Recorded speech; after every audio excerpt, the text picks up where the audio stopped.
It's Friday. It's 7 p.m. It's Talk Radio Europe. I'm Dom Aldworth, and this is the Friday Night Sports Bar. And the game is over now, obviously, mate. Oh, County Champions done it, what a victory. Oh, my God, that'll be a big night in the Glen. I think I feel like getting sick. Lo scambia ancora con Alberto, ultimi scenari, rigore, Mirko,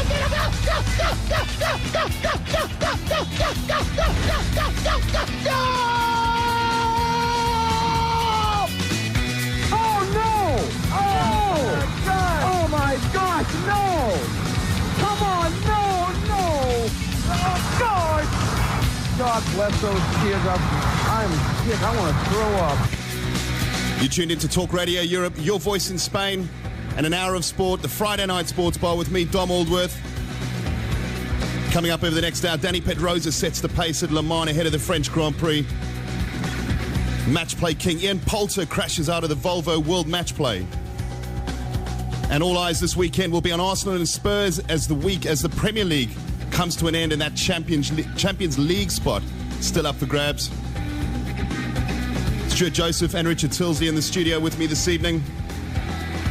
And MotoGP fans, just after 12:30, the son of Mike Hailwood, former MotoGP legend, joins us on the phone to chat about his dad. Stay tuned for that one.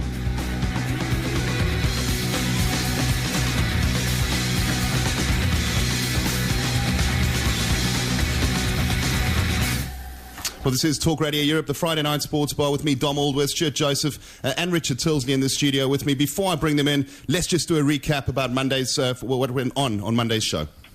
And I'm also a bit sort of disappointed now that after sticking up for our mate, Mr. Joseph, he's now hoping that Arsenal could do him a favour when they had it in their hands in the first place. Well, of course, why wouldn't I? I'm a Spurs man. Well, actually, why don't you tell Steve what you told me when you walked through the door this evening, before we went live on air, and said, "Hi, Stu, how you doing? How was your weekend?" And what did you turn around to me and say to me? I turned around and said, "Job done. We did the job the weekend. You've got European football. We've got Champions League football." No, you didn't. You said European football. No, and I said, you've secured Europa League, and you said, no, Champions League. Steve, can I say something? I'm a little surprised, okay? Well, that was just a little recap on Monday night's show. Stuart Joseph joins us in the studio, albeit very briefly this evening because he has work commitments. We're delighted to have him in as usual, despite the work commitments. But really, you've got a case to answer for this, Stu. Yes, I'm a little depressed, made myself look a little bit stupid.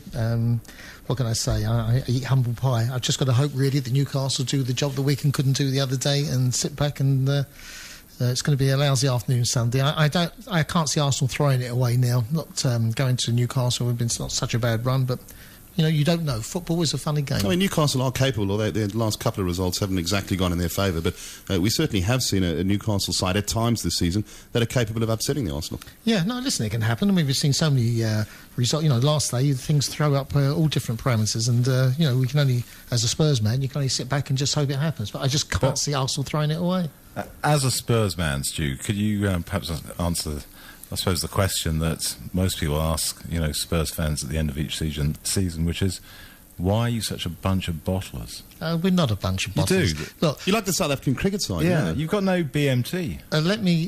You say that. I honestly think that we're going to finish probably in 5th place. It's not so terrible when you look at the teams in front of you. Seriously, I'm being practical now. Well, hold on. He's actually, for the first time this season, being practical. Cemented third at one Bear place. with me 1 minute. Manchester United have finished first. They've got the best club boss in the world.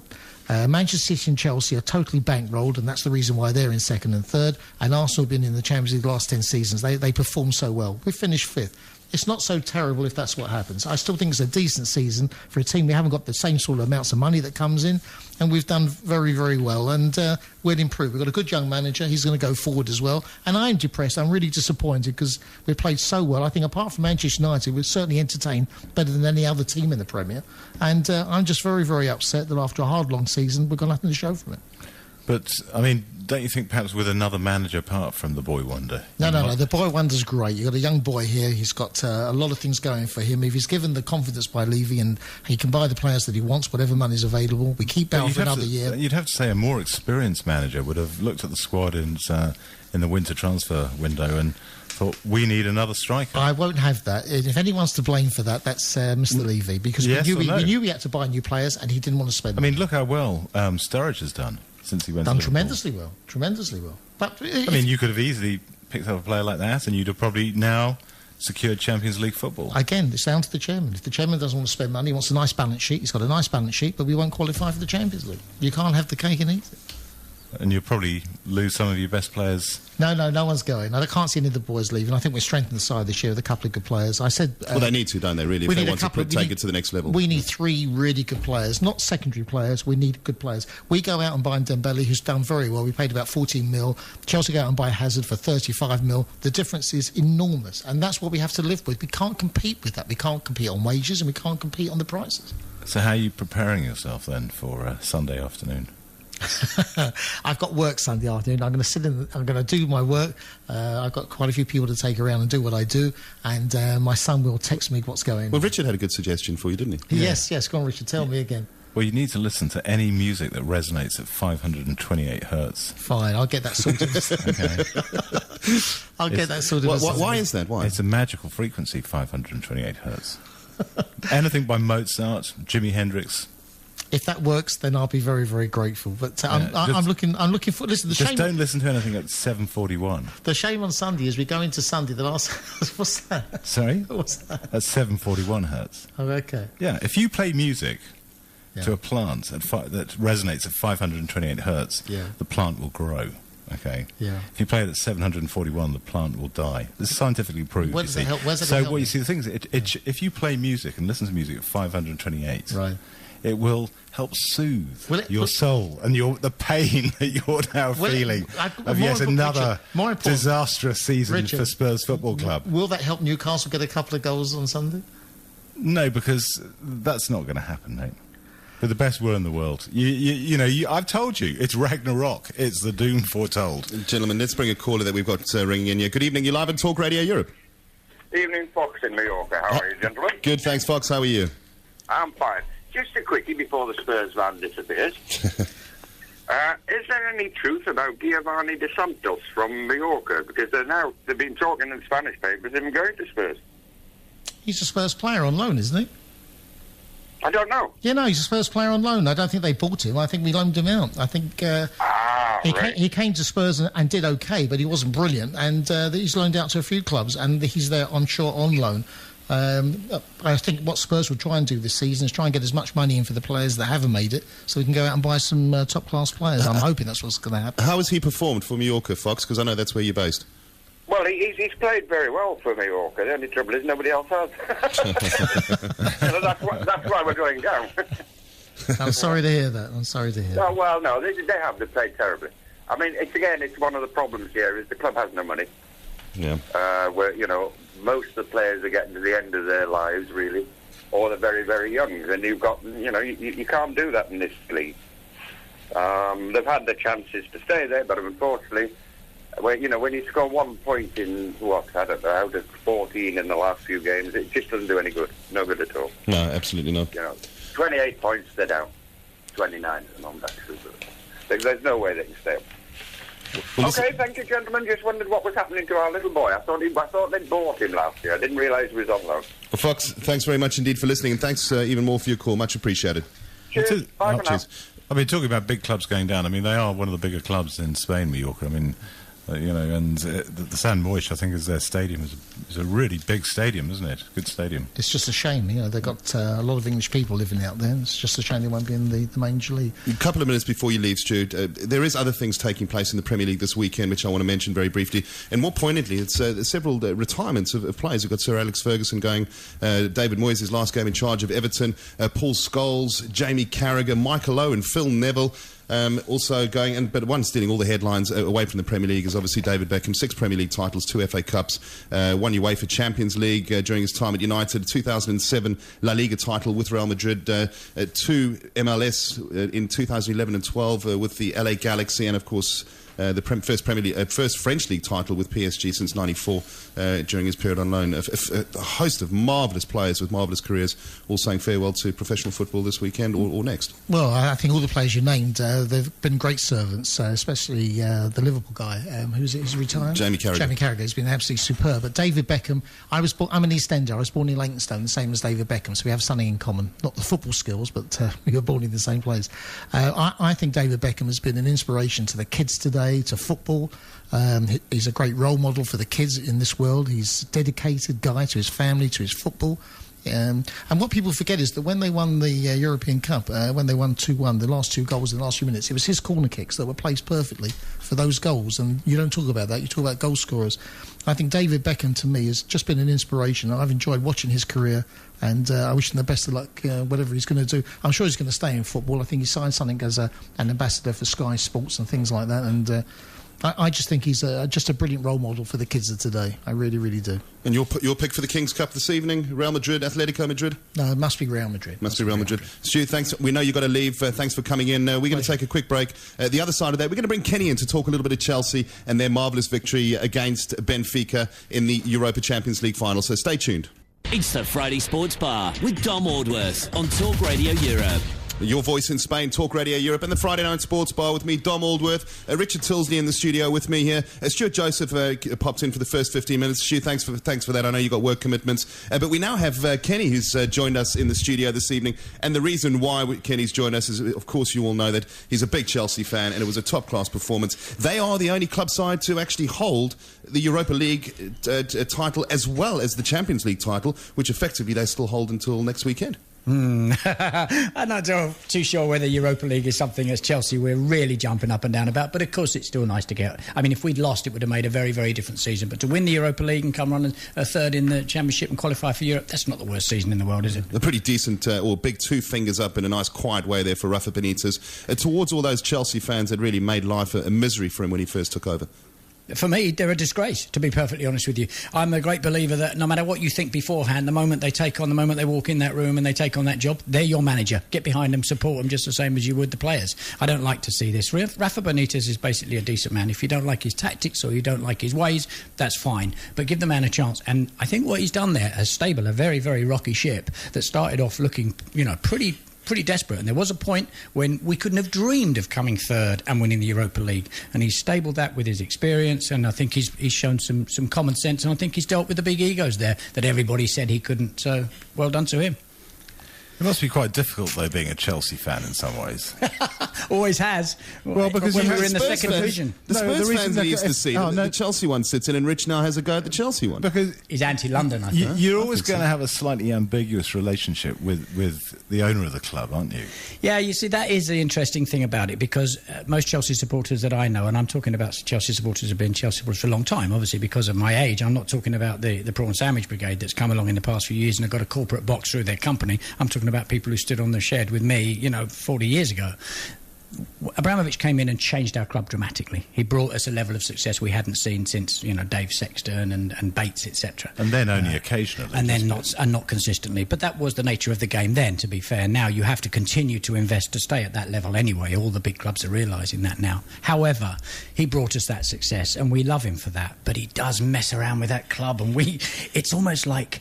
I can't think of an analogy, but it's like a boss you've got that keeps giving you work, but he drives you mad as well. But as Roy Keane said, it's a former Chelsea fans, and they say that they don't really love him, but they're scared that he's going to leave and take his money with him. Of course, nobody wants him to go, and it's hard to have a go at him because he keeps supporting the club and he's been there. He quite obviously is a great lover of Chelsea Football Club. I mean, let's be fair about this. He isn't a man who's just throwing his money in just because he wants to, an ego thing. He's loving the club. He has loved the club for a long time. He's supported it well, and we kind of did try and buy Spurs first, though, didn't he? Well, I suppose you test the water sometimes to see if you can deal with the real thing. Gentlemen, you were a second choice, I mean.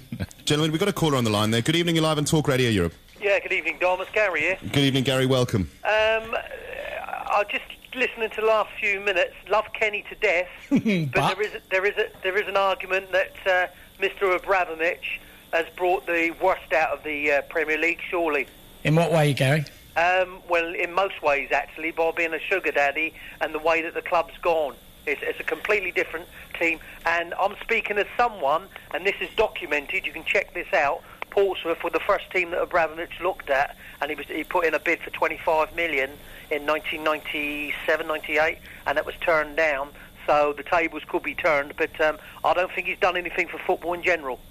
I'm not quite sure what you mean in what way. I mean, if you look back over the past few years, Chelsea haven't been the biggest spenders, Man City have, and we got to a point with Premiership football where we had the likes of Man U and Liverpool, the only two teams at the top, and it was who else could get third or fourth. Now we have a situation where you're looking at any of the top six could actually win a championship and certainly qualify for Europe. I think that's been good for football. You think Abramovich has been good for football then, coming in and doing what he's done and messing about with managers and players, etc.? No, I don't like that. I don't like the behaviour, as I just said, before, Gary. We don't like that about it at all. But unfortunately, when someone buys a club, just like Al-Thani at Malaga, we don't have any say on how they behave. It's their money, and they tend to be able to do what they want. I don't necessarily like the way he's outed managers. We have had something like 7 managers in 6 years. And top-class guys as well, eh? Top-class guys and guys that under any other club they would have been considered successful. So I understand Gary's point in terms of ethics. I think he's right, but you're asking me as a Chelsea supporter, I have to say thank you very much for keeping us in the Champions League for the last 6 years. Just quickly, I don't think Ranieri gets enough credit for what he did to the club, because he built the club up. You're absolutely and sure. And taken on from the never level. So I think people after Ranieri's taken accolades which are not necessarily entitled to. But there you go. Forgotten man, absolutely. Nice one. Good point, Gary. Very good. Very good point, yeah. And a very popular man. Cheers, mate. Chelsea, wasn't he? Yeah. I mean, at the end of the day, you have to have popular people at the head if you're going to attract top players to a club. Well, which brings us on to a very interesting subject of, I suppose, Mancini and the problems at Man City, where you had somebody in charge of the club who was, from what I've read in the press this week, was universally detested by all the backroom staff and most of his players. I don't know if that was always the case, was it? Or did it become that way? It seems to me as though it slowly but surely, like the pressure got to him and he didn't start. I think that's, from what I gather, that's very much been his management style. Really? And it's, I read a very interesting article by Henry Winter in the Telegraph, and he was saying that, that Mancini was this 16-year-old child prodigy who was, as soon as he was spotted, elevated, to this very cosseted and privileged position within Italian football. And, his life ever since has just been, I suppose, one of a golden path where all he's ever known is success and, people acquiescing to every single one of his demands without ever having to really be very pleasant to people and show any humility. It'll be interesting to see where his career takes him, but we've got a caller patiently waiting on the line there. We're going to bring you in. Good evening. You're live on Talk Radio Europe. Good evening, panellists. How are you doing, Steve? Hi, Steve. Yeah, Steve. Mate. I missed the first half of the show. Sorry about that, but I've been busy. I just turned on to hear that Pompey Gary sounded a bit bitter because he sounded like he could have done with an investor at his club. Yeah, well, that's always the case. Whoever doesn't get them is complaining. But if they have come to your club, you defend them. That's the way it goes, Steve, isn't it? Yes, exactly. I'm a bit upset, actually, because I thought that I would have got my picks right finishing. Tottenham would have crept in. But I suspect now that Arsenal will do it and Tottenham will be crying in their beer. It's looking that way, I think. Yeah, I think that win against Wigan set the scene now, and it's going to be... I mean, also, a draw against Chelsea for Tottenham. Tottenham really needed to win that, and that was always going to be difficult for them. I think it's a step too far now, don't you, Steve? Yes, I would say so. But the main reason why I phoned up, because I don't know if this question's been asked, but I don't know what the panel think about the fact that they've got this man from Everton running Man United now. It's not proven, and he's having to take another step up. He's got no European experience. I don't know what the panel thinks. Well, I think they had one very unsuccessful Champions League campaign, didn't they, back in 2006, 2005, after, do you remember they came fourth, then Liverpool won the Champions League and they sort of gave them special dispensation, but I think they didn't even pass the qualifying stage, did they, Everton? Exactly, so he's got a long way to go, hasn't he? Yeah. He has, Steve. I tell you what is interesting about this. If you think about who actually could have stepped into those shoes, I think it was going to be a very, very difficult job for whoever it was, no matter how big they were. So it's quite interesting that they've gone for a man who's stable, consistent, proven as a good manager of men, and maybe trusting on the whole backroom thing and the whole system of Man United to help him. And one who will also accept any influence from Sir Alex Ferguson. Absolutely. Well, that's, okay. Yeah. Because you can't imagine many Premiership managers, who'd be quite so happy to I suppose nominally, accept the position of manager, but realise the person pulling the strings is... True. Steve's got a very valid point. He isn't proven. We are going to have to find out, and he doesn't know himself because he hasn't been in that position yet, so it is a risk. But if Sir Alex Ferguson turns around and says, I think David Moyes is the best replacement for me, the board are going to listen to him at the end of the day. Matt Busby did the same with was it Wilf McGuinness and Franco Farrell? And two people, again, who he thought that he could very much influence. Steve, can I ask you, do you think that Alex Ferguson's going to sit upstairs and not put his oar in, so to speak? We all know that he will, because it's a hard thing to keep away from. The only thing is how is David Moyes going to react to it when he's been told? Yeah. Well, I think that he's quite happy. I think it's quite well documented that the two managers do have a very a strong relationship, and and I think you only have to see that in the various transfers that go from Everton to Man United and vice versa. So forget that for the moment. Though the fact is, nobody likes having somebody looking over their shoulder, and now that he's got a chance to do things his way, sometimes it could be annoying. I think that he's got no option but to accept that, and I think that's to a certain extent a mistake. I mean, in appointing him, but you're not putting your own man there. I would have to say that for me, it'll be a question of if things go wrong. I think if things start well and begin to go well from the off, I think that's Alex Ferguson will be off playing with his horses and having fun. If it goes wrong, he will not be able to resist putting his oar in to show how he can steady the ship. I think that's the nature of him. But the thing is, I mean, also you have to look, can a manager, of David Moyes' stature, in the European game, attract the top international players? Yeah. And you'd have to perhaps question that. And already, to my mind, he seems to be operating within his comfort zone as the sort of players he's talking about. He's talking about bringing Baines, possibly Fellaini. Well, they're two great players, but, really, I mean, Man United need to, I think, look at the Hazards of this world, the Matters, those sorts of top-quality players. I think they should, but I don't think they have for the last couple of years. I think they've won this championship this year on probably one of the weakest Man United teams I've seen. Very much so. No, I disagree with you. I think the team they won it with 2 years ago was far weaker. And if you think of the way they strengthened it this season, I mean, there's been some big money acquisitions, not only Van Persie, but look at Kagawa, the Dortmund player. I mean, last year from midfield, I think he scored over 20 goals for Dortmund. Yeah, he did, yeah. He had a price tag of 18 million. Can I ask one final question? Yeah, sure, quickly, Steve. What's the situation? Is any news come out about Rooney staying or going? Because I also feel that Man United's weakest side for a little while, but is there any news? Is he going to stay or is he going to go? Well, I don't know. I read today that Arsenal were interested, and as it's been well documented, I mean, they've got a 100 million transfer kitty for the end of the season. I think it's clear that he's leaving. Bayern Munich have today come out and said that they're not interested in Rooney. I have seen the interest in Arsenal. Chelsea might very well make a move for him as well. I'm sure you're going to see the likes of PSG as well. And let's not forget Monaco as well have been promoted in the French league as well. And these guys are probably going to spend more money this transfer window than any club in Europe. And that could be a possibility for him as well. Well, Monaco... Cheers, Steve. Yeah, Cheers, Steve. Mancini is going to Monaco. He signed a pre-agreement contract with them a year ago. So, I mean, obviously he realised that, his tenure at Man City could be ended at any time. So, maybe, but I don't know whether... Well, Mancini had said it. I mean, there was talk of Rudy going to, Man City before. So maybe he could follow Mancini to Monaco. So. One more quick caller before we go to a commercial break. Good evening, you're live on Talk Radio Europe. Yeah, just quickly, Dom. Gary here again. Sorry, mate. Just quickly, can I just say, I don't know if Steve's still listening, but next year, I think it's going to be the best and most wide-open Premier League for many, many years. You've got Liverpool on the up.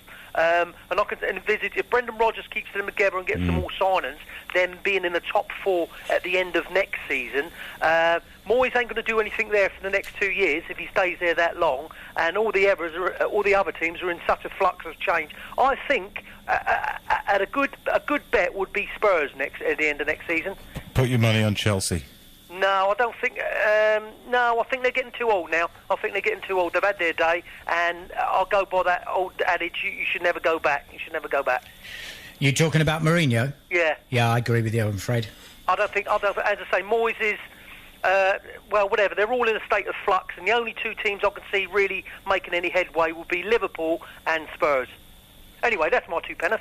Interesting stuff there from Gary. Thanks very much indeed. Well, I mean, I certainly agree with Gary on both those teams, and we've talked about the potential of the Liverpool team and what a good coach Brendan Rodgers is. So I could very easily see Liverpool challenging next season. But personally, I think Chelsea will win the title next year. One last thing before we go to a commercial break. Of course, you've got to prepare for your show later. Chelsea, Frank Lampard, 1-year extension, richly deserved. Absolutely, yeah. None of us know what goes on there. A lot of talk was that when Mourinho was there, he created that little mob of 4 that were his guys in the dressing room, which was Lampard, Terry, Cole and Drogba. And they were his go-to men, and they ran the dressing room for him. So when he went, their beloved Mourinho, poor old AVB, didn't really stand a chance because he didn't have those on side. I think he'd been put in to clear out the dressing room, restart the club, and he had no hope whatsoever. Abramovich has done it his own way now. He's let time take its course. He's got rid of one or 2 players, and he's changed that. Now Mourinho comes back. Let's hope it's not going to start all over again with a whole new set of player power. Let's hope so anyway. Kenny, brilliant. Thanks for having. Great to have you on. You're coming up in half an hour. Anything interesting lined up this evening? Yeah, we're going to talk to a very strange comedian from LA who's into sign writing in the sky, and he likes to raise money to put a sky writing. And the last thing he had sky written was "How do I land?" So we're looking forward to chatting to him. And we're going back to 1976 tonight, so we'll be having some fun with that. Thanks, Dom. Kenny, so fantastic we'll stuff. Thanks so much. A bit of Sex Pistols then. Anarchy in the UK, yeah? Yeah, absolutely. Okay, sounds good. Brilliant stuff there from Kenny. So stay tuned in half an hour time. Kenny Jones is on. And just after this commercial break, the son of Mike Hailwood, former MotoGP world champion on 4 occasions, Dave, he joins us on the radio. So we'll see you the other side of these. TRE. Passes it to Tomato dribbles it past Mozzarella and loses it to Beefy. Beefy runs with it, goes on the counter-attack of Beefy, and Beefy scores and the crowd goes wild! It's the Friday Sports Bar on Talk Radio Europe with Dom Aldworth.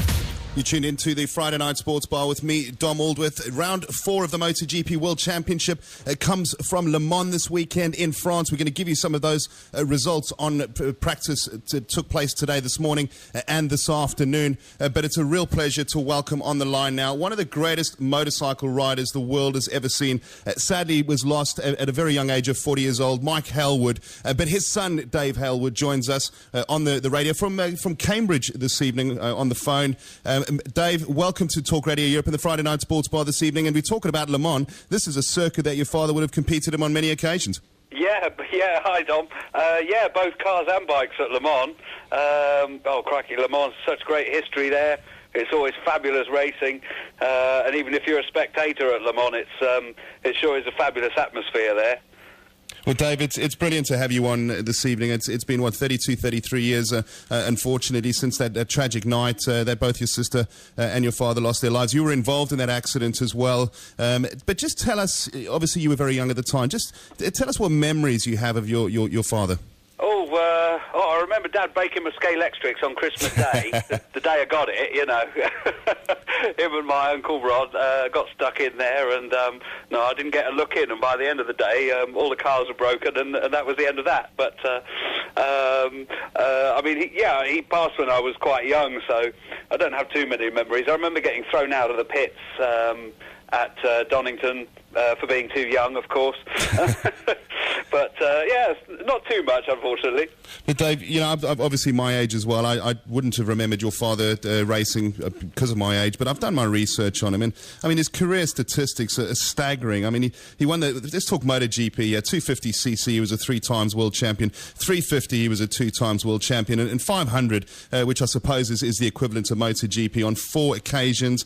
Isle of Man TT wins 14 times. He was a Formula 1 driver, 50 races, 29 career points there. Le Mans as well, he took part in. There's very few motorsport legends that can match a record like that. Yeah, that's right. I suppose Sterling Moss is probably one of the other great ones.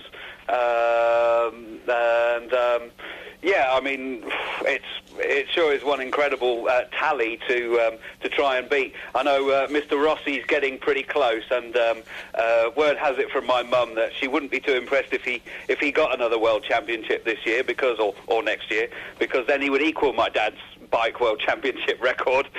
One more championship after that, and he would beat him.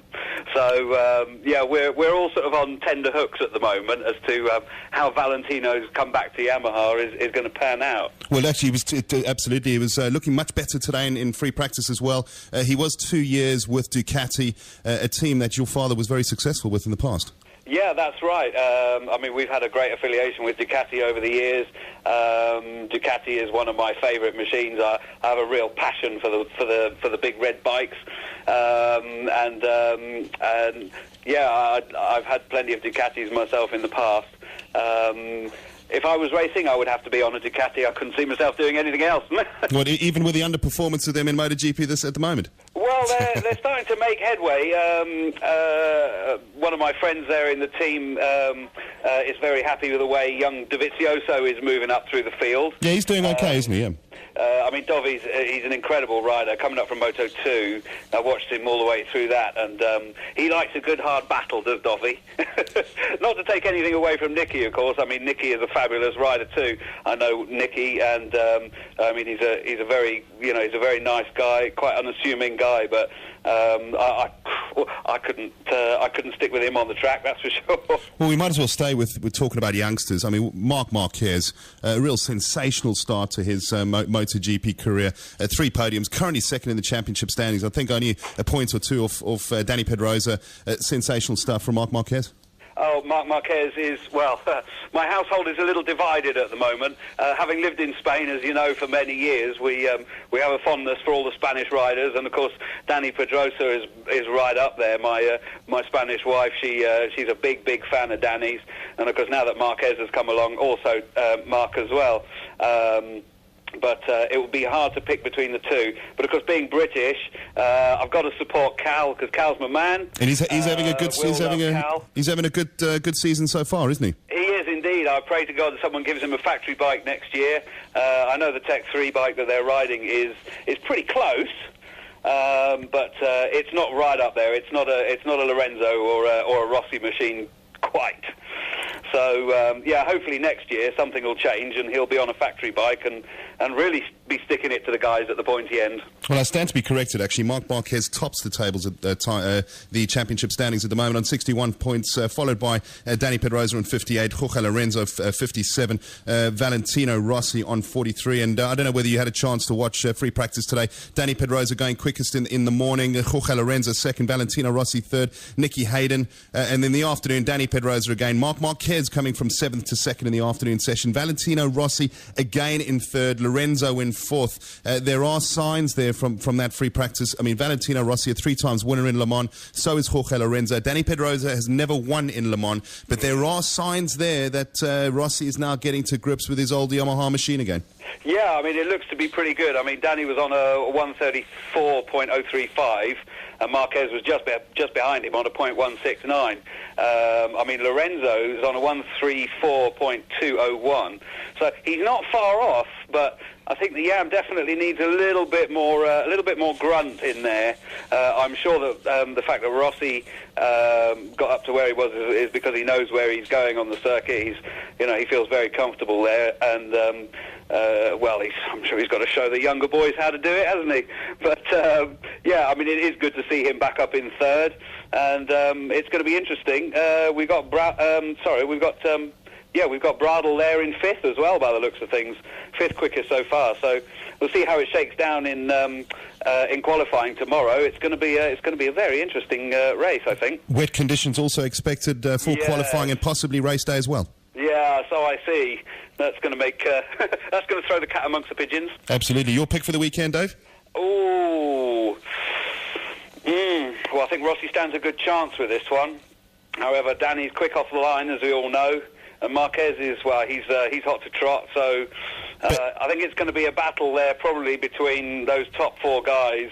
It'd be nice to see a freight train going round the whole way through the race and have a nice battle right at the end of the race. But yeah, I say we'll have to see how it goes. Dave, just very quickly before we let you go, from 2 wheels to 4, the Formula One World Championship, lots of controversy on at the moment with regards to the Pirelli tyres. Many teams saying that they are simply not durable enough. Ferrari coming out today and criticising Red Bull in the column on their website, saying that they've obviously got a very short memory because there was a couple of races a little while ago, and I think they were referring to the one in the Spanish Grand Prix and the Turkish Grand Prix in 2011, when 5 of the 6 podium finishes actually won or got to their positions having a 4-stop strategy. So Ferrari really not really complaining too much, but many of the other top teams, Mercedes, Red Bull and Lotus, McLaren, all complaining about the tyres. Yeah, it's a tough one. I mean, the tyres are what they are. They have the rules and regulations they have to adhere to. As I think it was David Coulthard said, some races are much more strategy orientated. Some races are down to the driver. I mean, we've got Monaco coming up next. I think it's going to be a lot less, a lot less detrimental on the tyres, and it's going to be all about the drivers for Monaco. So, what doesn't work out great for one team in one race can do them a big favour elsewhere. So, it's all part of racing, and the rules and regs have had to be adhered to, ever since the start of F1. So, I think it's all just part of racing, and I think they just need to sort of stop looking to point the finger and get on with what they've got. You've got to make the hay while the sun shines. So. Absolutely. and talking about Monaco and what you were just saying, I couldn't agree with you more. This could be a great chance for Mercedes.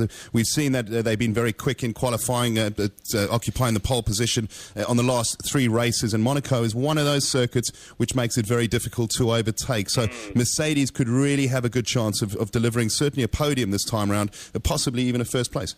Oh, that would be good. It would be really, really nice to see them up there. I'd also just like to say that it's also really nice to see that Honda's coming back in. Yeah, great stuff, isn't it? For 2015. So, I mean, it's fingers crossed for the weekend for the Mercedes boys, and fingers crossed that everything will go well when Honda will make their big return. And, of course, Honda and McLaren enjoyed such an amazing run of success. Was it the 80s and early 90s? Yes, that's right. It was an absolute powerhouse. Sort of makes you wonder why they left, actually. Yeah. But economic times being as they are, I suppose we all have to tighten our belts. But yeah, no, I mean, it's great to see them coming back, and I know that they'll take the place by storm. I think, knowing Honda, they won't go into anything without a lot of testing, so I think they'll be very strong right from the start and certainly be a force to contend with. Yeah, it's fantastic for Formula One to have Honda coming back. And I tell you what, it's been fantastic for the Friday Night Sports Bar to have Dave Hailwood on the show this evening. Dave, it's been brilliant to have you on. Thanks so much for your time, mate. Thanks very much, Dom. It's good to speak to you. All right, have a good weekend and enjoy the race. And you, mate. Ta-da. Cheers. It's the Friday Sports Bar with Dom Aldworth on Talk Radio Europe. Dave Hailwood there, the son of former motor racing legend, or motor racing legend still, without doubt, Mike Hailwood. Brilliant to get Dave's inside. He rubs shoulders with these MotoGP guys all the time. Big race. And Jonathan there as well during the break. Thanks very much indeed for your call. You used to know Mike Hailwood. Always good to hear from you guys. We're just going to go back to something that we were talking very briefly before Stu went. And, a host of fantastic careers coming to an end this weekend in the Premier League. As I mentioned there, Rich, we've got the likes of, we've got Sir Alex Ferguson, Paul Scholes, David Moyes, not career, not finishing, but moving on to United, Phil Neville, Mike Owen, Jamie Carragher, and the big announcement which came in. Obviously, it was inevitable, David Beckham retiring from the sport as well, and lots of plaudits coming in from his career. I mean, I'm one that couldn't say anything bad about him. I don't know how you feel about it all. Well, what I found really interesting reading the plaudits was the marked difference between the international plaudits, especially those in where he's played overseas, America, France now, Italy and Spain. And everyone writing in the press, in those countries was absolutely effusive in their praise for him. And saying what a model professional he was, and what a tremendously gifted footballer, and how he has done so much for the sport, for football in those countries whilst he was playing for those teams. And it was in contrast to a lot of the very negative criticism I've read of his career in the English press, especially from one that's in particular that stands out was Chris Waddle. Chris Waddle, I read that. Who wrote that as far as he was concerned, David Beckham wouldn't even be in his top 1,000 all-time Premiership footballers. Well, I which, actually, over the last 21 years, and I just thought that was just all-time, and not all-time world. We're talking all-time Premiership, which to me is absolutely absurd. Well, ridiculous. I mean, I think if there's one criticism that you could level at David Beckham is that, he went over to America far too early, and I think that he still had a number of really good years left in him for top flight football. For top flight football, very much so. You find in Europe, and so I think he did take the easy option, to a certain extent. And but I mean, you only have to look at what he did for England, and just cast his mind back to when he first emerged on the scene as that young right winger. And that goal from the halfway line. Well, I also, the pass I remember he played in the I think the 1998 World Cup, which set up the Owen goal, and then his some of his free kicks, and who can ever forget the free kick against Greece, and in the very, very last minute of the game, and it was just a trademark David Beckham free kick. And I think that even talking about free kicks, he really did elevate the whole art of the dead ball specialist to a completely new level. And you can see that's that has continued with Ronaldo and Gareth Bale to a certain extent. Well, Paul Scholes actually came out today with some comments about David Beckham, what a wonderful player he was to play alongside, a true professional. And he said that those 50-yard passes and those trademark free kicks of his were not just a naturally given talent that was bestowed upon him. This was built up through simple, hard work. For hours after training and finish, he would still be there practicing day after day after day after day. Well, absolutely. I mean, and it's well recorded that even as a youngster, he would practice corners, and he wouldn't go home until he'd put 5 corners into the net. An overall appraisal from your side on his career? Oh, fantastic! I mean, I think the thing is that he is a brand, though. And I think that's one of the reasons that things went horribly wrong with Manchester United, is that brand United, was incompatible with the developing brand Beckham. And I think the brand of Beckham will continue for many, many years, and, with his children. Well, and and already, I mean, you're beginning to see that. Sure. I was going to say, with Romeo. Forget about the kids, but even brand David Beckham itself. I mean, he's now got more hours to cash in now than he ever did while he was playing football. So he's probably a bit like Michael Jordan. For the first 10 years after Michael Jordan retired, he actually made more money outside of basketball than he did an enormous amount during his playing career as well. And then that brand of Jordan is something very similar to what we got here. I think the thing is about David Beckham, it's not just him though; it's the whole family. Good point on the kids coming through. It's the children and also Victoria. And let's not forget, I mean, she was, a superstar in her own right. Absolutely. Well, brilliant career coming to an end. And like so many others, Jamie Carragher and Paul Scholes, like we mentioned. But let's quickly focus. We've got a couple more minutes, Rich. Big weekend of rugby. We've got the Avalanche Challenge Cup final this evening between Stade Francais and Leinster. We've got the Heineken Cup final, an all-French affair tomorrow. But also this weekend as well, on our doorstep in San Pedro, along the river there at the football pitches in San Pedro, you've got the Spanish national under-19 national championships taking place from 9 o'clock until 3 o'clock on Saturday and Sunday. I bet you didn't know. Well, you knew that, obviously. But Spanish from all over Spain coming down to play in this tournament. Fantastic stuff. Free to get in. There's a bar. You can have a couple of beers and watch a bit of rugby. I'm going to make my way down there certainly tomorrow. And hopefully some of you listeners out there will do that as well if you like your rugby. A brilliant occasion for San Pedro football pitch to host a tournament like this. Absolutely fantastic. And it was so encouraging to meet, David Brent. David King, of course. David King, sorry. But he looked like David like Ricky Gervais. And of course, from the rugby club, and good to hear that rugby's thriving. And I have heard subsequently they are waiting, Dominic, to see your renowned scrummaging skills, because they are looking for another prop. Yeah, well, they're going to be waiting a long time. I'm a fly half, mate, not a prop. So yeah, you used to, Dom, but you're too heavy now for fly half. You've got to be lithe and mobile. Come on, they're all big boys nowadays. Sorry? They're all big boys nowadays in the back line. Not quite that big. Good news for Irish rugby. I'm going to change the subject. Good news for Irish rugby fans. Brian O'Driscoll has not played maybe not his last international match because he hasn't retired. He's extending his contract with Leinster for another year.